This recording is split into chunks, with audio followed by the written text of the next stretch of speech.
ବାଲିଗୁଡ଼ା ଗଠନରେ ଏନ୍ଏସି କୁ ସହଯୋଗ କରିବା ଏବଂ ଏନ୍ଏସି କୁ ସଫା ସୁତୁରା ରଖିବା। ସ୍ୱଚ୍ଛ ସୁନ୍ଦର ବାଲିଗୁଡ଼ା ଗଠନରେ ମୁଁ ତ ସାମିଲ ହୋଇଛି, ଆଉ ଆପଣମାନେ ବି ସାମିଲ ହୁଅନ୍ତୁ। ଖୋଲା ରାସ୍ତା, ଜଳାଶୟ, ନାଳ ନର୍ଦ୍ଦମାରେ ଆବର୍ଜନା ନ ପକାଇ ଡଷ୍ଟବିନ୍ ର ବ୍ୟବହାର କରନ୍ତୁ। ସବୁଜ ରଙ୍ଗର ଡଷ୍ଟବିନ୍ ରେ ଜୈବିକ ଆବର୍ଜନା ଯଥା ପାଚିଲା ଫଳ, ପରିବା, ବଳକା ଖାଦ୍ୟ, କାଗଜ ଇତ୍ୟାଦି ସଂଗ୍ରହ କରି ରାସ୍ତା କଡ଼ରେ କିମ୍ବା ଘରକୁ ଘର ଗାଡ଼ିରେ ସଂଗୃହୀତ ସବୁଜ ରଙ୍ଗର ଡଷ୍ଟବିନ୍ ରେ ଜୈବିକ ଆବର୍ଜନା ଜମା ଦିଅନ୍ତୁ।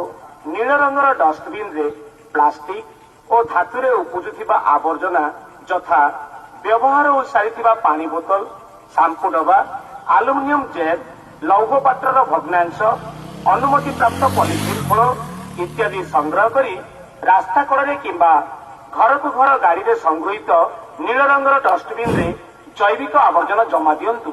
ଘରକୁ ଘର ଆବର୍ଜନା ସଂଗ୍ରହ କାର୍ଯ୍ୟର ଲାଭ ଉଠାନ୍ତୁ।